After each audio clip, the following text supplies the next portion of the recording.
আমি এমনিতেই বলি, রোজা প্রমাণ করে না আপনি মুমিন, সালাত প্রমাণ করে না আপনি মুমিন, হজ প্রমাণ করে না আপনি মুমিন।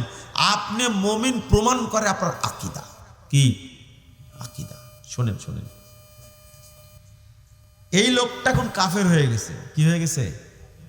দলিল 22,128 নম্বর হাদিস, মুস্তাদ আহমদ। আল্লাহ রাসূল সাল্লাল্লাহু আলাইহি সাল্লাম বলছেন, লা তাতরুকান্না সলাতান মাকতুবাতান মুতাআম্মিদান, এক সালাত তুমি ইচ্ছা করে ছেড়ে দাও না। ফাইন্নাহু মান তারাকা সলাতান মাকতুবাতান মুতাআম্মিদান খরাজা মিনাল মিল্লাহ, যে ব্যক্তি এক ওয়াক্ত সালাত ইচ্ছা করে ছেড়ে দেবে, ওয়াক্ত পার হয়ে গেছে, ওই ব্যক্তি ইসলাম থেকে বহিষ্কার। বারিয়াত মিনহু জিম্মাতুল্লাহ, আরেকটা হাদিস আসছে, সে আল্লাহর জিম্মা থেকে বেরিয়ে গেল। শোনেন শোনেন, ভালো করে শোনেন, ইসলাম থেকে বেরিয়ে গেল। এখন কি করা লাগবে? এখন এই লোকটাকে তওবা করতে হবে। কি করতে হবে? তওবা করতে হবে। তাহলে আর জীবনে এই কাজ করা যাবে না। তওবাইকে বলে, তওবাইকে বলে। 2 নম্বর, তওবা করার পর এখন আসর মাগরিব পড়বে, আসর পড়ার সুযোগ নাই, কারণ ও কাফের ছিল। কাফের অবস্থাতে কিছু পড়া যাবে না। এখন কি হলো? মুমিন হলো। তো মুমিন হওয়ার পর প্রথম কি কাজ করবে? ও যেটা কাফের অবস্থায় ছেড়ে দিছে ওটা না, তো এখন মাগরিব পড়বে। ওই সালাত এখন আপনি যদি আফসোস করেন, আহারে আমার জীবনে এই আসরটা ছুটে গেল, জীবনে 70 বছর বয়সে কোনোদিন আমি আসর কাজা করিনি, আল্লাহ আমি আসর পড়তেই থাকবো, এক আসরে এবার আফসোস করে যদি 1 কোটি বার পড়েন, কোনো লাভ হবে না। এর নাম হলো সালাত। অন্য ইবাদতে ছাড় আছে, সালাতে ছাড় নাই, পড়তে হবে। তবে হ্যাঁ, এটাও শুনে নেন, আপনি অ্যাক্সিডেন্ট করেছেন, সিসিইউতে আছেন, আইসিইউতে আছেন, লাইফ সাপোর্টে আছেন, আপনি এক ওয়াক্ত কেন 5 ওয়াক্তই পড়তে পারেন না, পারলেন না, কোনো সমস্যা নাই। আপনি 5 ওয়াক্ত আপনি একসঙ্গে পড়ে নেন। 662 661 নম্বর হাদিস নাসাইর মধ্যে এসেছে, রাসূল সাল্লাল্লাহু আলাইহি সাল্লাম খাইবারের যুদ্ধের দিনে 4 ওয়াক্ত সালাত একবারে পড়েছেন। আপনি পড়েন, কিন্তু ইচ্ছা করে, অলসতা করে, অবহেলা করে সালাতের টাইম পার করে দিলে আর মুমিন থাকবেন না। আমি তো বুঝাতে পারি না, দেখি বুঝেন কিনা আপনারা। একটা ছেলে পরীক্ষা দিচ্ছে, কি দিচ্ছে? পরীক্ষা দিচ্ছে। 10টায় শুরু হয়েছে, 1টায় শেষ হয় পরীক্ষা, ঠিক?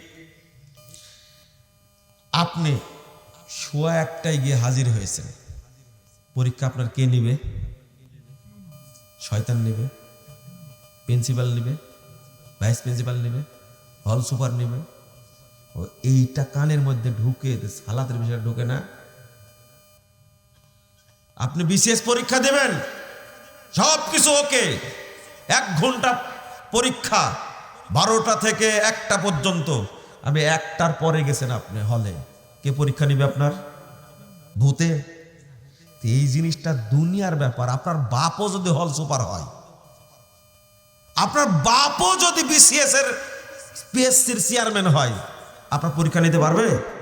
আপনি কি বলতে পারবেন আমি জ্যামে পড়েছিলাম, আমার ট্রেন ফেল করেছি, বিমান ফেল করেছি, এই চিৎকার করে 1টায় হাজির হয়ে কোনো ব্যক্তি আপনার পরীক্ষা নিতে পারবে? এটা হলো দুনিয়ার ব্যাপার, আপনার বাপের ব্যাপার, এটা আপনার দুলা ভাইয়ের ব্যাপার, এটা অফিসারের ব্যাপার, তাই এখানে আপোষ হচ্ছে না। আর সালাতের ব্যাপারে আপনি কিভাবে মনে করলেন করে নেবে? আল্লাহ তো এত শক্ত কথা অন্য ইবাদতের বলেননি, এটার ব্যাপারে বলেছেন কেন? আশা করি ক্লিয়ার হয়েছে, বুঝতে পারছেন কথা? আর কোনোদিন বাদ দেবেন সালাত? ইচ্ছা করে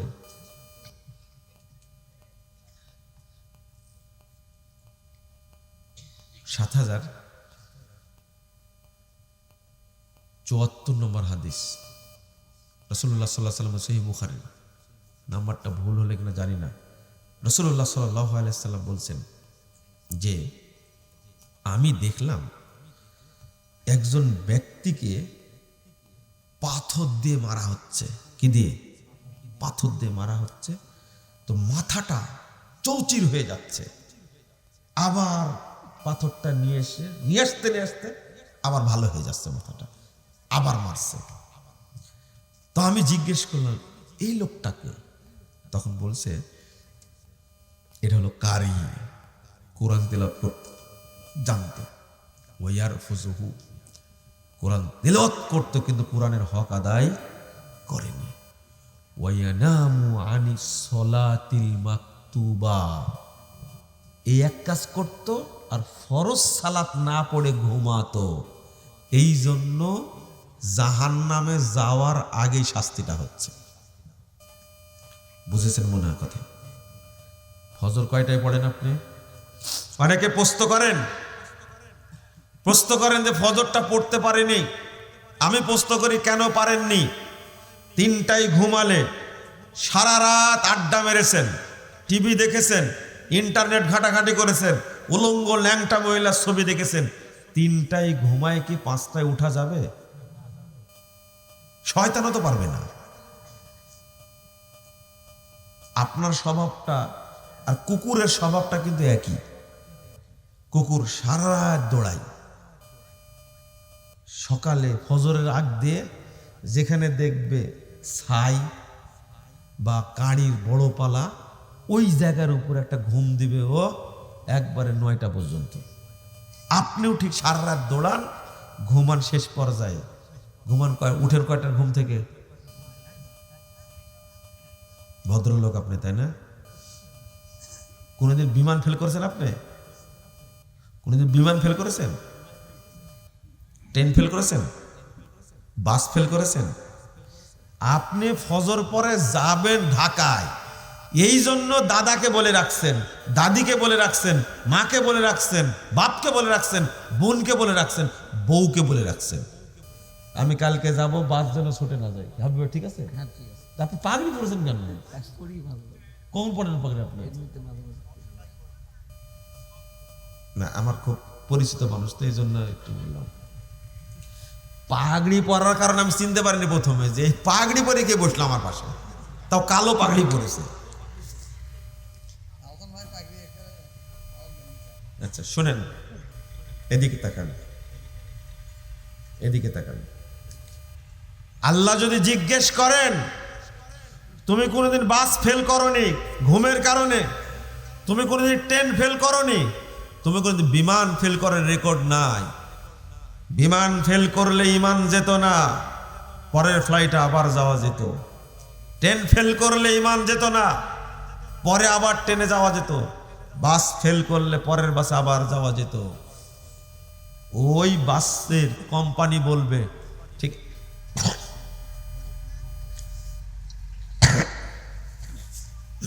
ওই কোম্পানি বলবে যে বাসটা চলে গেছে, আপনি এবার যান, পরেরটা যান, টাকা নিবে না। কিন্তু আমি বলছি ইমান যাবে না, কিন্তু সালাত না পড়লে যে আপনি কাফের হয়ে গেলেন।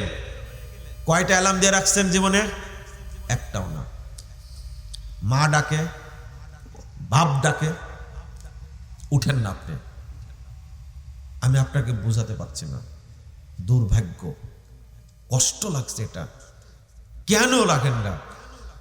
যদি বিমান ধরার জন্য, বাস ধরার জন্য 5 জনকে বলে রাখা লাগে, সালাতে উঠার জন্য 500 জনকে বলে রাখতে হবে। বুঝেননি কথা? কারণ ইয়ানামু আনিস সলাতিল মাকতুবা, ও কাফের, ঘুমাচ্ছে। নগদ শাস্তি, সহিহ বুখারীর হাদিস। আপনি কিভাবে বললে আপনি বুঝতে পারবেন? আমি নিজেও বুঝছি না। আর সালাতের ব্যাপারে এত অবহেলা করেন। আল্লাহ রাব্বুল আলামিন বলছেন ফাওয়াইলুল লিল মুসাল্লিন, মুসল্লিদের জন্য ওয়াইল। এই মুসল্লি কারা? সাহাবীরা অনুবাদ করতেন ফাওয়াইলুল লিল মুনাফিকিন, যারা মুনাফিক মুসল্লি তাদের জন্য ওয়াইল। এরাই যাবে গাইয়াতে।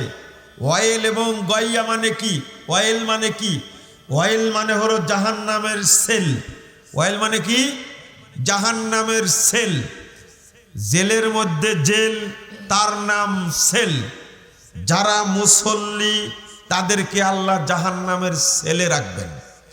ইবনে মাসউদ রাদিয়াল্লাহু আনহু বলছেন, ওয়াদিন ফি জাহান্নাম, ওয়াইলটা হলো, গইয়াটা হলো জাহান্নামের একটা উপত্যকা, একটা দ্বীপ, একটা অঞ্চল। বাইদুল কর, যে জাহান্নামটা সবচেয়ে গভীর, খবিসুত্তম, যে জাহান্নামের খাদ্য হবে পচা, দুর্গন্ধযুক্ত। ইমাম আমাশ হাসান বসরি তিনি বলছেন, ওয়াদিন ফি জাহান্নাম, জাহান্নামের একটা উপত্যকার নাম হলো ওয়াইল, জাহান্নামের একটা সেল, তার নাম হলো ওয়াইল। মিন দামিন ওয়া কাইহিন, যেটা তৈরি করা হয়েছে দুইটা যে বস্তু দ্বারা, পচা রক্ত, পচা পুঁজ দ্বারা। এই জায়গায় থাকে মুনাফেক মুসাল্লি। মুনাফেক মুসল্লি কে? মুনাফেক মুসল্লি কে এটা জানতে হবে না? এই জন্য বলেছি শুরুতেই, আমি কিন্তু নামাজিদের ব্যাপারে কথা বলছি। কাদের ব্যাপারে? বেনামাজের ব্যাপারে বলছি না। বেনামাজের ব্যাপারে যতটুকু বলেছে এতটুকু যথেষ্ট। আমার ভাইয়েরা আসছে আলোচনা শোনার জন্য, আমি ভাইদেরকে বলবো সালাতে ত্রুটি থাকলে সংশোধন করে নেন। আল্লামা দেলার হোসেন সাইদি রহিমাহুল্লাহ, তিনি জাল হাদিসের কবলে রাসূল সাল্লাল্লাহু আলাইহি ওয়াসাল্লাম সালাত বইটা পড়ে জেলখানা থেকে 2013 সালের 25শে ডিসেম্বর আমার কাছে একটা পত্র লিখেছিলেন। পত্রের শিরোনাম দিয়েছিলেন, ভুল সংশোধনে সফলতা আছে, ব্যর্থতা নেই, লজ্জারও কিছু নেই। আবার শোনেন, ভুল সংশোধনে সফলতা আছে, ব্যর্থতা নেই, লজ্জারও কিছু নেই। কেন লিখলেন? 9 পৃষ্ঠার পত্র কেন লিখলেন? আপনার বোঝার দরকার না? ভুল মানুষেরই হয়, হয় না? শয়তানের ভুল হয়। এত বড় আলেম, সারা পৃথিবীতে মুসলিমরা তাকে চিনে, সব দেশের মুসলিমরা তাকে চিনে, বাঙালিরা তো চিনেই, বাংলাদেশের হিন্দুরাও চিনে। এত বড় লোক যদি, পরিচিত মানুষ যদি, তিনি যদি চিন্তা করতে পারেন আমার সালাতে ভুল থাকতে পারে, আপনার সালাতে ভুল হয় না তো কেন? আমি ভুলটা ধরাই দিলে কি অন্যায়? আমাকেও ধরাই দেন। বাংলাদেশের মানুষ জাল হাদিসের কবলে রাসূল সাল্লাল্লাহু আলাইহি ওয়াসাল্লাম সালাত, এই বইটার ব্যাপারে এত মিথ্যাচার করলো, এত মিথ্যাচার করলো, আশ্চর্য লাগে। আমি লিখেছিলাম শুধু সালাতে ভুল থাকলে সংশোধন করে নেবেন। এত সুন্দর একটা কথা বইটার উপরে লিখছেন। বইটা আমি পড়েছি, আপনি পড়বেন, ভুল থাকলে সংশোধন করবেন। সাইদি স্বাক্ষর করে দিয়েছেন। এই স্বাক্ষর করে বইটা যে কত মানুষের কাছে পাঠাইছেন, যেটা আমি করতে পারবো না কোনোদিন। ভাষাটা দেখলেন? অমুক ভাই অমুক, আমাকে সব শোনাইছেন উনি। বইটা শুধু নিজে পড়েনি, শুধু পত্রই লেখেননি, এই কাজটা করেছেন। আমি জীবনে পারবো কোনোদিন? তার জন্য দোয়া করবো না, কি করবো? আল্লাহু আকবার। ভাই অমুক ভাই, বইটি আমি পড়েছি, আপনি পড়বেন, সালাতে ভুল থাকলে সংশোধন করে নেবেন। স্বাক্ষর করেছেন সাইদি এই সালাতের বইটার উপরে। আর যারা কাঠ মোল্লা, কাঠ দিয়ে তৈরি হয়েছে, যারা কাঠ দিয়ে আল্লাহ তৈরি করছে, এরা যে গালিগালাজ করেছে, আমি যদি এই দিনী ভাইদের সালাতের ব্যাপারে কিছু ভুল থাকে, সেইটা যদি সংশোধন করার জন্য কথা বলি, এটা কি অন্যায়? একটা কথা বলছি আজকে, তার মধ্যে আমরা সালাত আদায় করব, মুনাফেক হব না, বলেন ইনশাআল্লাহ। কিছু দান খায়রাত করবেন নাকি আপনারা, নাকি? হ্যাঁ, আচ্ছা, আপনারা পকেটে যা আছে হাত দিবেন, এটা দিবেন, আর বলবেন আল্লাহ বরকত দিও। কি বলবেন? আল্লাহ বরকত দিও। দিবেন আর বলবেন বরকত দিও। তাহলে কি হবে? বরকত আপনারও হবে, প্রতিষ্ঠানেরও হবে। আর যদি মন চায় না, দিন না, কারণ বরকত হবে না আপনার সম্পদে। আর আমি আপনাদের জন্য দোয়া করি, যারা মাদ্রাসায়, এতিমখানায় দান করে, মসজিদে দান করে, তাদের জন্য বলি, আল্লাহ প্রতি টাকায় 1 কোটি করে বরকত দিও। কয় কোটি? 1 কোটি। 10 টাকা দিলে 10 কোটি দিও, 100 টাকা দিলে 100 কোটি দিও। আল্লাহ, তোমার ভান্ডারে অভাব নাই।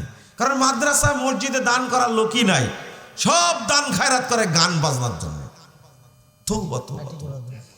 পার্টি করার জন্য, তারা এই সমস্ত কাজ করে। তো মাদ্রাসা মসজিদে যারা দান করে তাদের জন্য দোয়া করতে হবে না? আপনারা পকেটে হাত দেবেন, কিছু দিবেন। চলেন, কি বলছিলাম? মুনাফিক মুসল্লির একটা অন্যতম আলামত তাখিরুস সালাহ, সালাত দেরি করে পড়ে। সালাত কি করে পড়ে? দেরি করে সালাত পড়ে। আপনারা পড়েন নাকি দেরি করে? বলেন, এদিকে তাকান, এদিকে তাকান। জহর কয়টায় পড়েছেন আজকে? কয়টায়? একটায়, পৌনে একটায়। কেউ পড়েছে পৌনে একটায়, কেউ পড়েছে একটায়, কেউ পড়েছে 12:30টায়। বলেন তো ওয়াক্ত হয়েছে কয়টায়? হ্যাঁ, 11:47। ভুল বললেন, 11:52। রাইট, এটা ঠিক আছে, এটা ঠিক আছে, 11:52 ঠিক আছে। এটা 11:52-তে টাইম হলো, একটাই পড়লেন কেন জহর? হাজী সাহেব, ও হাজী সাহেব, আপনাকে বলছি, আপনি হজ করতে গেছেন, দেখে আসেননি সালাত কখন পড়ে? তারা কখন পড়ে? ওয়াক্ত হয়ে গেছে, আজান দিবে, 10-12 মিনিটের মধ্যে কি সালাত পড়ে নেবে। হাজী সাহেব, আপনি কি করলেন হজ করে? শুধু আলহাজ নিয়ে আসলেন, আর কিছু নিয়ে আসলেন না? শুধু খেজুর আর পানি নিয়ে আসছেন, তাই না? আর কিছু নিয়ে আসলেন না? পানিও শেষ হয়ে গেছে, খেজুরও শেষ হয়ে গেছে, হয়নি? আর একটা কাজ করেছেন, সেটা হলো জমজমের পানি দিয়ে এহরামের কাপড়টা ধুয়ে আতর মাখায় রেখে দিয়েছেন কাফন দেওয়ার জন্য, তাই না? হজ মক্কাতে আছে, বাংলাদেশে আসেনি। আপনার যেটা দরকার ছিল ওটা করেননি কেন? বুঝেননি মনে হয় কথাটা, তাই না? আপনি দেখে আসলেন, 45 দিন ছিলেন সেখানে, মক্কাতে সালাত পড়ছেন, মদিনাতে পড়েছেন, টাইম হয়েছে, আজান হয়েছে, জামাত হয়েছে, কি নিয়ে আসলেন? এসে বললেন না, ইমাম সাহেব ঘটনা কি বলেন তো? ওখানে তো সালাত পড়ে আসলাম 12:05, আর এখানে পড়ছি 1টা-1:30টায়, ঘটনা কি বলেন তো? তুমি বুঝা দেন। তারা বেশি বুঝে ইসলাম না আপনি বেশি বুঝেন? যদি ইমাম সাহেবকে ধরা হতো, ইমাম সাহেব কিছু বলতে পারত? কেন করেননি? ওয়াক্ত হওয়ার নিয়ম হলো, ওয়াক্ত হয়েছে, তার থেকে মাত্র 15 থেকে 20 মিনিটের মধ্যে জামাত করতে হবে। কত? 15 থেকে 20 মিনিটের মধ্যে। কোথায় 20 মিনিট? 1:30টায় পড়ছে, 1টায় আজান দিয়ে 1:30টায় সালাত পড়ছে, এখন এই টাইমে, এই টাইমে। আস্তাগফিরুল্লাহ। আর আপনার ওয়াইফ পড়ছে কয়টায়? 3টায়। অধিকাংশ সময় আপনার ওয়াইফ কিন্তু জহর আসর একবারেই মারে। জিজ্ঞেস করেন, কতকাল আগে কাফের হয়ে গেছেন আপনি নিজেও জানেন না। কতকাল আগে হয়ে গেছেন তো চিন্তাই করেননি। লা হাওলা ওয়ালা কুওয়াতা ইল্লা বিল্লাহ। এই জাতি আল্লাহর কাছে কি জবাব দেবে? ওদের সব সময় কাজ হলো স্বামীর ভুল ধরা। কার? স্বামীকে জ্বালায় মারে মহিলারা, যাকে বলে, কিন্তু নিজের ব্যাপারে কি সচেতন না। শুধু অভিযোগ, প্রশ্ন করলে অভিযোগ, আমার স্বামী এই করে, আমার স্বামীকে ফোন ধরলে মহিলা খালি তালাক আর তালাকের ফতোয়া। দেশে হোক দেশের বাহিরে হোক, কিছু কিছু পাগল বউ বিয়ে করে বাড়িতে রেখে গেছে, আর তালাক দিচ্ছে মালয়েশিয়া থেকে, তালাক দিচ্ছে আমেরিকা থেকে। কে বিয়ে করতে বললো আর কে তালাক দিতে বললো ওরাই ভালো জানে। অনেক বিয়ে করছে মোবাইলে, তালাক দিতে বলতে কয়েকটা হয়েও গেছে, এখনো সংসার হয়নি। কি যে পাগলামের একটা পরিবেশ এখন চলছে। শোনেন, এই ট্র্যাডিশনটা এখনকার বর্তমানের ট্র্যাডিশন। আগে এত খারাপ অবস্থা ছিল না। এই মহিলা নিজের ব্যাপারে কোনো খোঁজ রাখে না, অথচ আপনার ওয়াইফের উপরে জামাত ফরজ না, মসজিদ ফরজ না, আজান ফরজ না, বাড়িতে আছে। 11:52 হয়ে গেছে, এখন যে সালাত পড়ে নেবে। সালাত পড়ার পরে আগে থেকে প্রস্তুতি নিয়ে থাকবে। সালাত পড়ার পরে ও তরকারি কাটাকাটি করবে, না কাপড় চোপড় ধোয়াধুয়ি করবে, না থালি বাসন মাজবে, না ঘর মুছবে, এটা পরের ব্যাপার, না রান্না বাড়া করবে, পরের ব্যাপার। আগে কি সালাদটা পড়ে নিতে হবে। যদি দেরিতে 2:30টা 3টায় পড়ে, কার আলামত? কার আলামত? মুনাফিকের আলামত। তোর হাতে ভাত খেয়ে কি লাভ? আপনিও একটা ওইরকম মোটা হুঁশ মার্কা ডিমান্ড নিয়ে বিয়ে করেছেন, আপনাকে 5 পয়সা দাম দেয় না, কোন রকম বাচ্চা কাচ্চা হয়েছে তাই, কিন্তু আপনাকে কে দাম দেয়? আপনি তোর বাপের কাছ থেকে টাকা নিয়েছেন, ও দাম দিবে আপনাকে? আপনিও বলদ একটা। বইয়ের কাছে কি আপনি একটা বলদ, কিছু বলতেও পারেন না তাকে, বলবেন কি করে? ওর বাপের খাটে আপনি ঘুমান, ওর মায়ের দেওয়া ফ্রিজের গোস্ত আপনি খান, ওর বাপের দেওয়া পালসার গাড়িতে আপনি চলেন, আপনার পুরুষত্বই নাই। আপনি আবার ঠিক বলেন, ঠিকও বলতেছে আবার, দেখেন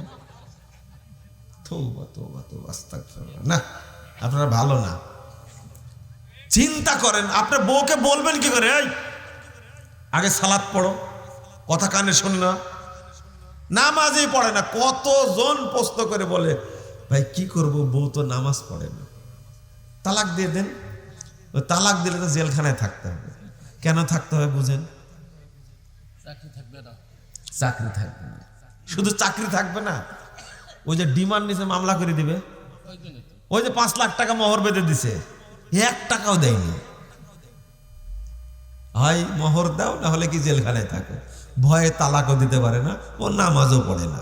যখন ইচ্ছা বগুড়া নিউ মার্কেটে যায় না, মার্কেট করে ঘুরে বেড়ায়। সি সি সি সি সি, এটা তো অভিশাপ, এটা আপনার জন্য অভিশাপ। ডিমান্ড নিয়ে বিয়ে করলেন কেন? বরং তাকে টাকা দিয়ে নিয়ে আসতে হবে। এটাই কি শরীয়ত? তাকে টাকা দিবেন। আপনার সামর্থ্য আছে, বউকে একবারে গহনা দেওয়া সাজায় নিয়ে আসবেন, বীরের মতো নিয়ে আসবেন। কিন্তু ফকির বাচ্চার মতো আপনি যান, শ্বশুরের কাছ থেকে ডিমান্ড নিয়ে ওই টাকা দিয়ে বাড়ি ঘর করে তারপরে বউ নিয়ে আসেন। আপনি পুরুষই না, আসলে বিয়ে করার যোগ্যতা নেই আপনার। অযথা একটা মেয়েকে নিয়ে এসে জুলুম করছেন আপনি নিজের উপরে। আস্তাগফিরুল্লাহ, আস্তাগফিরুল্লাহ। আপনি বলতে পারবেন না, এই সালাদ ঠিক মতো পড়ো না কেন? বলতে পারবেন না, এটা আপনার অযোগ্যতা। যে তাহলে মহিলারা পড়ে না কেন? জবাব কে দিবে? জবাব কে দিবে? আপনাকে জবাব দিতে হবে না? দিতে হবে আপনাকে। লা ইলাহা ইল্লাল্লাহ, আস্তাগফিরুল্লাহ। রাসূল সাল্লাল্লাহু আলাইহি ওয়াসাল্লাম বলেছেন, লাউ ইয়ালামুনা মা ফিত তাহজির লাস্তাবাকু ইলাইহি। আল্লাহ রাসূল বলেন, 615 নম্বর হাদিস, সহিহ বুখারী, যদি লোকেরা জানতো তাড়াতাড়ি ওয়াক্ত হওয়ার সাথে সাথে সালাত পড়ার মধ্যে কি কল্যাণ রয়েছে, কি বরকত রয়েছে, কি রহমত রয়েছে, কি প্রতিদান রয়েছে, লাস্তাবাকু ইলাইহি, সব কাজ বাদ দিয়ে আগে সালাত পড়ে নিত। আল্লাহ বলছেন, ফাস্তাবিকুল খায়রাত, দ্রুত সালাতটা পড়ে নাও। 148 নম্বর সূরা বাকারা। আপনি পড়লেন না কেন? বরং ওয়াক্ত হওয়ার আগেই যদি কেউ সালাতের জন্য অপেক্ষা থেকে বসে থাকে, আল্লাহু আকবার। আচ্ছা, ফজিলতটা কি দেখেন, আমি যে বলছি ফজিলতটা কি?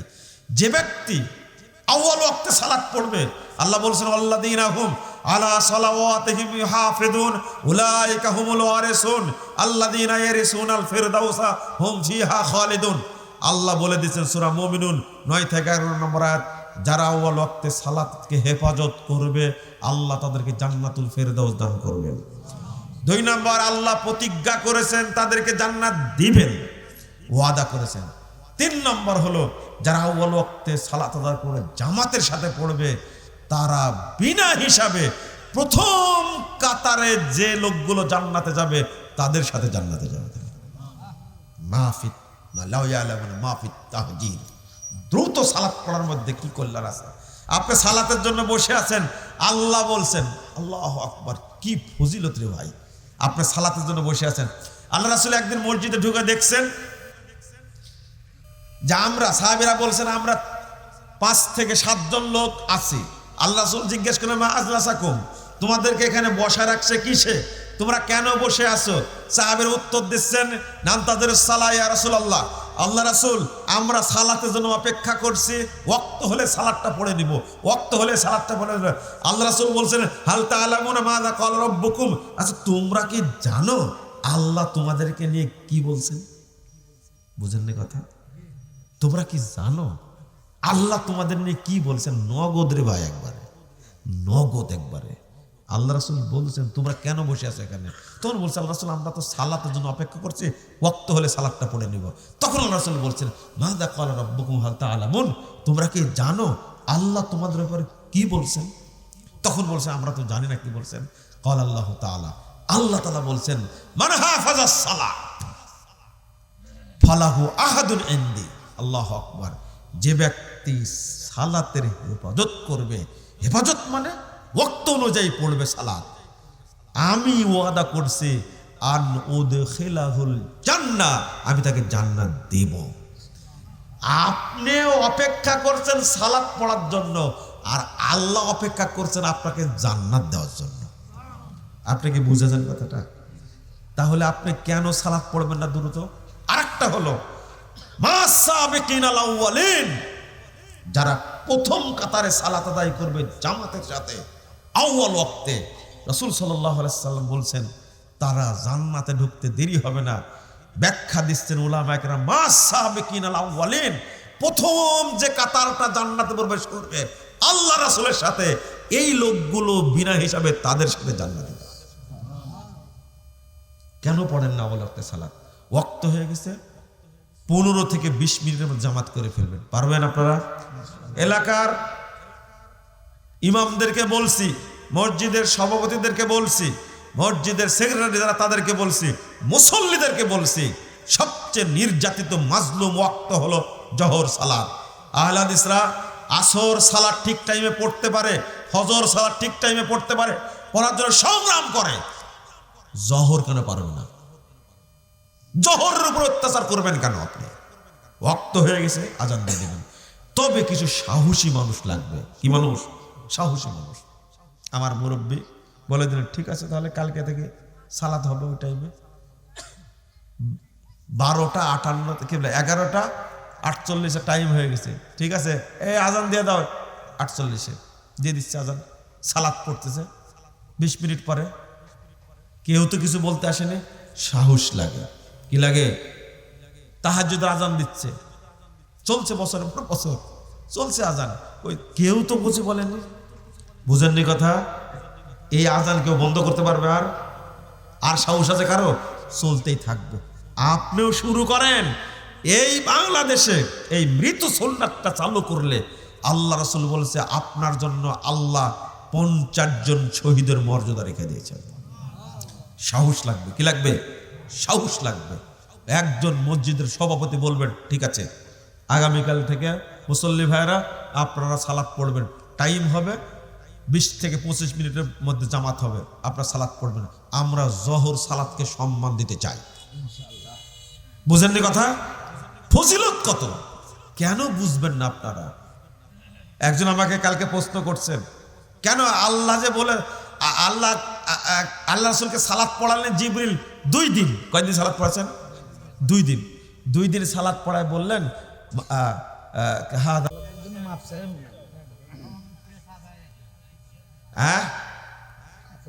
আমি সময় নিব, কোনো সমস্যা নাই, কিন্তু এটা গুরুত্বপূর্ণ মাসালা। এটা যারা জানেন তারা বলেন। তা আপনারা যে বলেন যে আপনার বক্তব্য আমরা শুনি, কথাটা ঠিক না। ইমান লাগবে, ইমান আনতে হবে, ইমান আনতে হবে। কাজে করলে পূর্ণ মুসলমান থাকে না, সে অমুসলিম হয়ে যায়, আবার সে কলেমা পড়ে সালাত আদায় করতে পারে।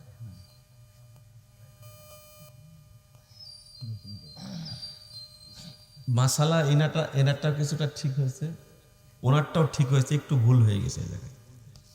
শোনেন, এখন তাকে মুসলিম হতে হবে, সে এখন মুমিন নাই, মুসলিম নাই, এখন কি হয়ে গেছে? কাফের হয়ে গেছে। মাসালা যদি এটা হয় তাহলে মাত্র জুমার দিনে নামাজ পড়ে কি মুসলমান থাকা যায়? তৌবা তৌবা তৌবা, আপনার কোন পাগলে বলেছে? হ্যাঁ, শুধু রমাজানে নামাজ পড়লে মুমিন হয়ে যায়? কে বলেছে আপনাকে?